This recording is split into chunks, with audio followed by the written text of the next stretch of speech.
जय हिंद सभी को। अभी एक 2 दिन पहले एक घटना हुई है दीपावली के दिन 31 तारीख को। अभी मैं थोड़ा वीडियो बनाने में लेट हो गया हूँ उस पे, क्योंकि थोड़ा सा वर्किंग यहाँ पर ड्यूटीज इतना चल रहा है कि नहीं मैं बना पाया वीडियो। तो उसमें एक दुखद घटना हुई है जो बासागुड़ा बीजापुर में एक बासागुड़ा है, बासागुड़ा क्षेत्र के अंतर्गत एक पुतकेल गाँव है। वहाँ पर एक ग्रामीण को मौत की सज़ा दी गई है। मतलब कि पुलिस मुखबिरी का आरोप लगा करके रात में उसके घर माओवादी आए हैं, जो पामेड़ एरिया के माओवादी हैं। वो वहाँ पर आने के बाद उसको रात में ही वहाँ से घर से ले गए थे, मतलब फैमिली के यहाँ से लेके जाने के बाद उसको जंगल की तरफ ले गए, और जंगल की तरफ ले जाने के बाद उसको वहाँ पिट मारा भी है। उसके बाद उसको गला भी काट दिया है। क्योंकि यहाँ पर एक चीज़ अभी देखने को मिल रही है, मतलब कि जो मतलब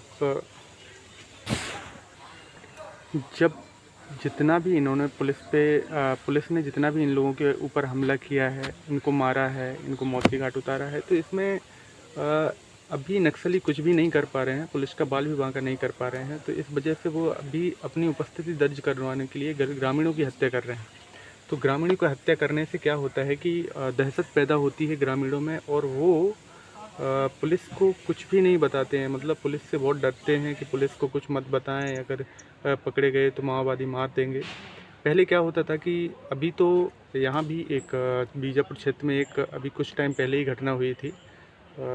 उसूर में एक उसूर गांव है, ब्लॉक है शायद, मेरे को याद नहीं है, ब्लॉक है शायद। वहाँ पर एक घटना हुई थी। वहाँ पर एक जो उप सरपंच था उसको नक्सलियों ने मार दिया था, धारदार हथियार से उसको भी मार दिया था। तो अभी पहले क्या होता था कि जन अदालत होती थी। इनकी जन अदालत में क्या करते थे कि जनता पूरा आसपास के गांव के कम से कम 20-25 गांव के 200-400 लोग आते थे। एक गांव में ज़्यादा से ज़्यादा 50-100 लोग रहते होंगे, मुश्किल से 50-60 ही घर होंगे, 50 भी नहीं होंगे किसी किसी गांव में। तो बहुत छोटे छोटे गांव हैं यहाँ पर।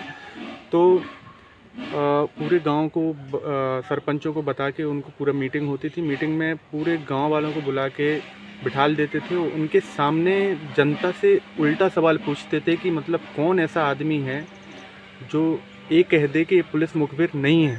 तो मतलब एक अगर वो आदमी खड़ा हो जाएगा ऐसा, तो एक इंडिकेशन हो जाएगा कि अच्छा ये हमारी बात का विरोध कर रहा है। तो कोई भी नक्सलाइट का विरोध नहीं करता है, और कोशिश करते हैं वो कि हम मतलब ग्रामीणों का ये है कि जान बचे तो लाख उपाय। क्योंकि माओवादियों का ये है कि अगर उनके खिलाफ़ कोई जाता है तो वो उसको सज़ा देते हैं, और उनके पास बंदूक रहती है, AK-47 SLR वगैरह बड़े बड़े हथियार भी उनके पास हैं। तो इसको लेके वो लोग डराते हैं, मतलब डर रहता है लोगों में। और अगर 200 नक्सली 5 हैं और लोग ग्रामीण 200 लोग भी हैं, तो फिर भी वो ग्रामीण पीछे हट जाते हैं और उनके खिलाफ़ एक भी सवाल नहीं उठाते हैं, कुछ भी नहीं बोलते हैं। तो ये अभी जन अदालत तो मुझे लग रहा है कि बंद सा ही हो गया है, जन अदालत नहीं हो रहा है अभी। अभी सीधा है, आदमी को टारगेट करता है जो आदमी उनका विरोध करता है या पुलिस मुखबिरी करता है। ये तो आरोप है नक्सलाइट के, बाकी सच क्या है वो तो ग्रामीण जो है वो ही जानता होगा। कई लोग तो अभी ऐसे हैं कि जिनको नक्सलियों की आईडी से निशाना बने हुए हैं। मतलब नक्सलियों ने पुलिस के लिए आईडी लगाई थी, लेकिन गलती से पैर ग्रामीणों का पड़ गया है। जो बकरी चराने वाला है, गाय चराने वाला है, नॉर्मल ग्रामीण जो है खेत पे जा रहा है या अपने रिश्तेदारों से मिलने दूसरे गांव जा रहा है, पगडंडी से जा रहा है, तो बहुत लोग ऐसे फंस गए हैं जो उनकी आईडी की चपेट में आकर के अपनी जान दे दी है। तो और बहुत लोग ऐसे हैं, मतलब इस साल का 2023-24 का एवरेज निकाला जाए तो इसमें टोटल 40% ऐसे हैं जिनको पुलिस मुखबिरी या फिर किसी और कारण से धारदार हथियार से उनको मार दिया गया है। ठीक है, इसके अलावा आईडी की चपेट में जहाँ तक कम से कम 20-25 लोग तो ऐसे हो गए होंगे जो ग्रामीण, जो उनकी आईडी की चपेट में अपना पैर, या पैर नहीं तो हाथ या दोनों पैर गंवा चुके हैं। उनके पैर में इतनी खतरनाक चोटें आती हैं कि पैर को काटना पड़ता है। और मैं बताना चाहूँगा कि जो पुलिस है, चाहे वो सिविल पुलिस हो, DRG हो या STF हो या CRPF हो, कोबरा हो, जितने भी ऑप्स ड्यूटी जाते हैं, ऐसा ही उनके साथ भी कई बार होता है कि आईडी पे उनका पैर पड़ जाता है और वो पैर उनका ख़त्म हो जाता है, मतलब काटना ही पड़ता है। क्योंकि बारूद इतना डेंजरस होता है, आपको पता होना चाहिए कि जब वो एक पत्थर को तोड़ सकता है, लोहे को तोड़ सकता है, तो हम लोगों का पैर क्या है, हम लोगों के पैर में तो कुछ है भी नहीं, मतलब एक छोटी पतली सी हड्डी है कमज़ोर सी, वो तो पूरा टूट जाता है, फट जाता है पैर। बहुत ऐसे ऐसे केस आए हैं कि दोनों पैर जैसे क्या उसको बोलें कि पूरा तहस नहस हो गए हैं। ऐसे भी कैंडिडेट रोड पे जा रहे हैं ग्रामीण, उनका एक ग्रामीण का मैं देखा था फ़ोटो, क्योंकि हमारा पर्सनल ग्रुप है उसमें आता रहता है ये सब चीज़ें।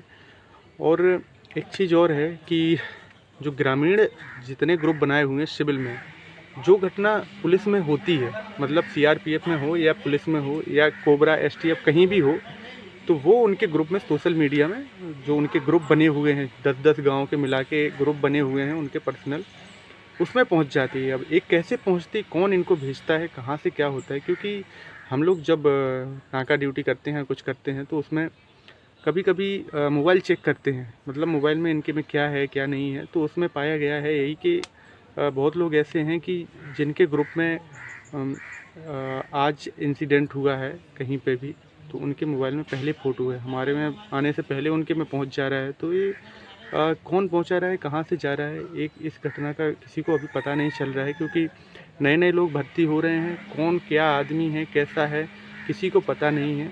और आपको पता है कि छत्तीसगढ़ के लोकल पर्सन को स्टडी के लिए भी ज़्यादा जोर नहीं दिया गया है। सेना में आने के लिए उन लोगों को स्टडी से, जो जैसे अभी सीआरपीएफ में भर्ती हो रहा है जितना भी जवान, तो उनको केवल फिजिकल ज़्यादातर लेना पड़ रहा है, फिजिकल में, बाकी एग्ज़ाम उनका कोई ज़्यादा ऐसा कुछ है नहीं।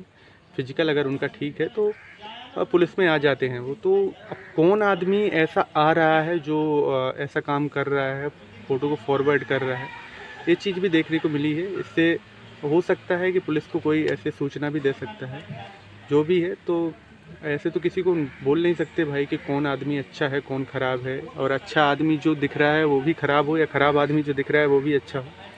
ऐसा कोई 1 लाख 2 लाख 3 लाख लोगों में एक आदमी की, 2 आदमी की पहचान करना बहुत मुश्किल है। तो अभी तक जो आंकड़ा है, जान जो नक्सलियों की वजह से ग्रामीणों की गई है, तो करीब 56 समथिंग कैंडिडेट ऐसे हैं जिनकी जान गई है। तो अभी नक्सली पुलिस को कुछ भी नहीं कर पा रहे हैं, पुलिस ही नक्सलियों की कुछ ना कुछ कर रही है। तो इसलिए थोड़ा सा अभी माहौल गरमाया हुआ है नक्सलियों में, तो वो ग्रामीणों की हत्या कर रहे हैं कुछ। एक और न्यूज़ अभी आई है जो नई है, आपने देखा भी होगा सुना भी होगा कि दीपावली पर जो एलएसी है, वहाँ से अच्छी खबर आई है। भारत चीन के सैनिकों ने एक दूसरे को मिठाई बांटी है। तो जो अपने प्रधानमंत्री ब्रिक्स सम्मेलन में गए थे, वहाँ पर वहाँ के चीन के प्रधानमंत्री से बात की है। तो उन्होंने मतलब बोला है अपने प्रधानमंत्री नरेंद्र मोदी ने, तो कि हम लोगों को साथ मिलकर रहना चाहिए जिससे देश का विकास हो, और हमारे जो या आपके लोगों को रोज़गार मिले। तो हम लोग अच्छी सहमति से रहें और अच्छे काम करें, तो हमारा देश और आगे भी बढ़ेगा। तो ये उनका था। तो ये है, चलो फिर मिलते हैं। जय हिंद, जय भारत।